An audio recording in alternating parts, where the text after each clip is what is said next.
day drinking, this is from the Daily Mail, day drinking, living my best life.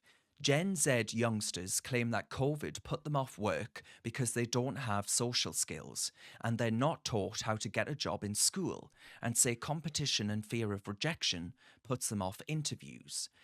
Now, before we go into your opinions on that particular claim, I'm going to go in a bit more into this report. So the Office for National Statistics say nearly 3 million young people are currently economically inactive. Now, more people under the age of 25 are economically inactive than ever before, Chloe. Ever before. And some of them have been posting on TikTok. I'm going to show some of those. I found them on TikTok myself. Recruitment experts have blamed lockdown on younger workers being far less prepared for the workforce in recent years.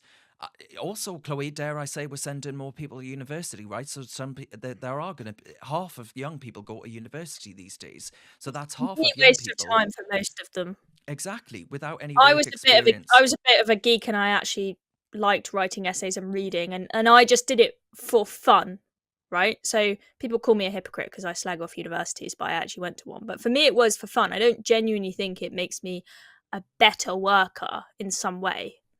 Would The you best way employ to get this good at woman? work is just to do it. She looks like she belongs in Extinction Rebellion or Just Stop Oil. Oh god, another terrible hair bleaching job. Yeah, yeah. I mean, I'm I've not. seen worse, but it's not I'm great. not sure I'd hire this person. This lad is in Newcastle. So is Anna actually. So they're both near me. Uh, and he managed to find 0 hour contract work, which is actually quite good for students, by the way, because they get to Mm. decide when they want to take up a shift. And one student said, I used to work in a restaurant, but I got made redundant after it shut down. Since then, I've not been able to find anything and have been trying really hard. Well, we have millions of job applications, though, Chloe. This is the thing. I don't know how much I buy into that. Both of my brothers work and they live in rural County Durham, you know? I think a lot of people don't realize how many job applications you actually need to send to get a job. I've Mm, applied for jobs where even when I was just applying for pub jobs when I was 18, I'm I've got perfect grades and everything and was very competent at an interview and whatnot, but you needed to apply for tons. You need to sit there at your computer and send out application after application after application. Just the success rate is low, and you just need to pump out a lot of applications to get a positive result back. But a lot of people don't realize that, and I'll have friends tell me, "Oh, I've been applying for jobs, but I just haven't got anything." I'm like, "Okay, well, how many have you applied for?" Then I've applied for 3 jobs, and I'm still waiting yeah, for them to that's get nothing. back. And Yeah. when I hear back from them, maybe I'll apply for something else. I'm like, no, keep But applying. It just there is rule an of element, numbers. though, of actually wrapping these people up in cotton wool, right? We have Mm, inculcated the next generation to be completely paralyzed with fear of actually being rejected. And that's an important part of life, right? To learn about rejection and acceptance and all of these other themes. And I just feel like we have infantilized these kids, and that's what's happening. I mean, I must say, I'll read out this stat before you come back on that. But the data published by the Office for National Statistics also found that overall, more than a fifth of adults in the UK are deemed to be economically inactive. That's a fifth of all adults in this country. That's mm, 9.25 million people aged between 16 and 64 aren't in employment and aren't seeking work, which is a rise of about 700,000 since before the COVID pandemic. It's almost like allowing people to stay at home to get paid off the state has made people think that they can continue to rely on the state, that they can absolve themselves of all personal responsibility and just be a leech, essentially, a lazy leech, and watch This Morning instead of enjoying your morning by being productive. The under 25 category has seen an increase of 384,000 since February of 2020. That is massive. That is a big mm. number of young people, and it's not because there aren't any jobs whatsoever, right? That we have convinced a generation of young people, and I'm going to show some examples that it's a good idea or it's laudable and admirable or acceptable even to not get on your bike, as the Tory chairman, former Tory chairman, Lord Tebbit once put it, get on your bike and find a job. Actually, it's all right to stay home. It's quite cool and funny to do it. There's so much that I could say about this. There are a multitude of reasons why this is happening. The pandemic is one of them, absolutely.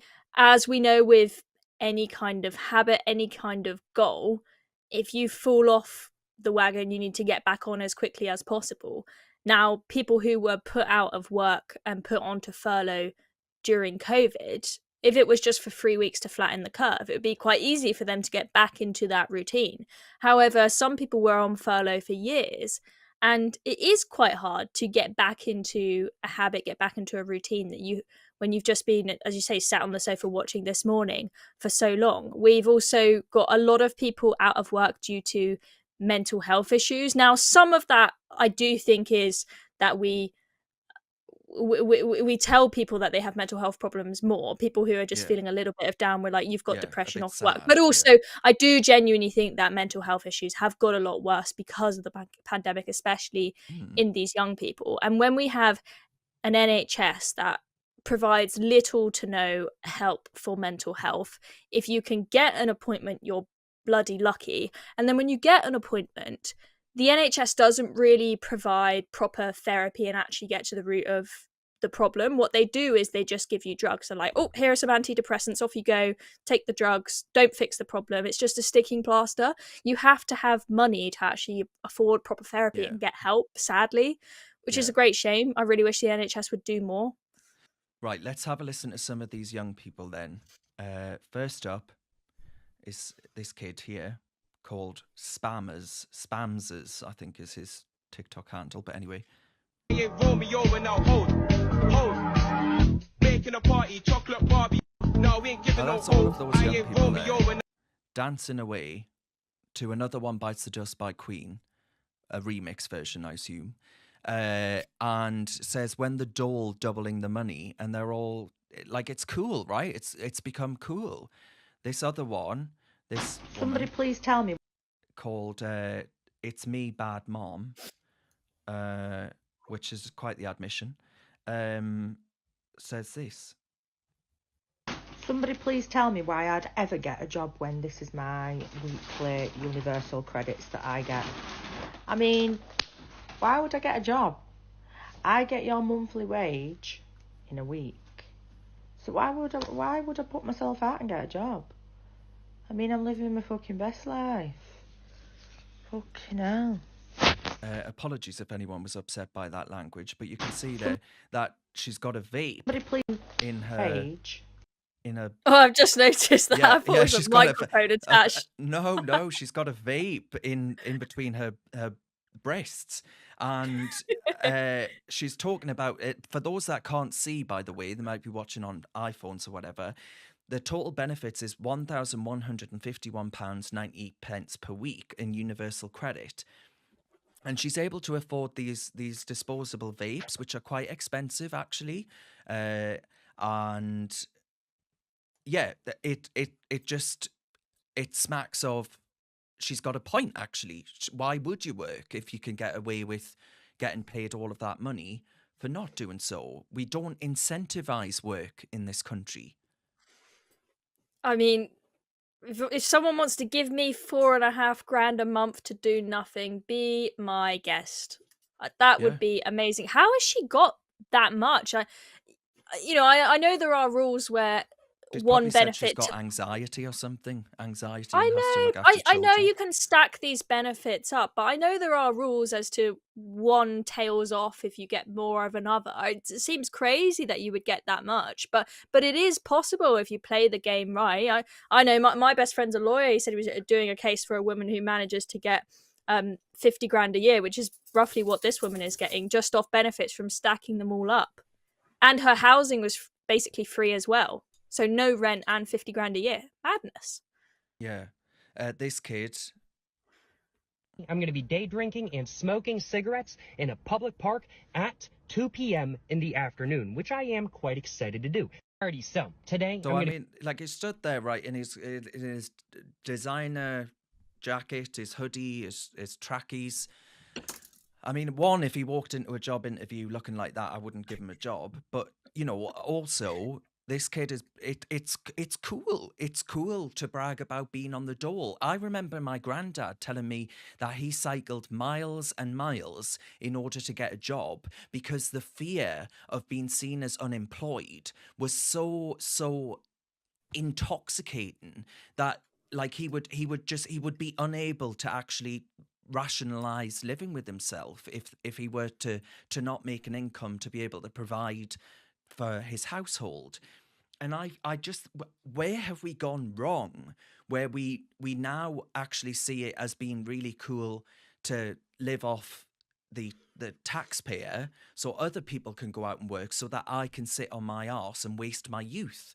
Why do young people not have value or respect for work and aspiration? What have we done, Chloe? I think it is this victim mindset, which has just spread like a virus, makes it cool.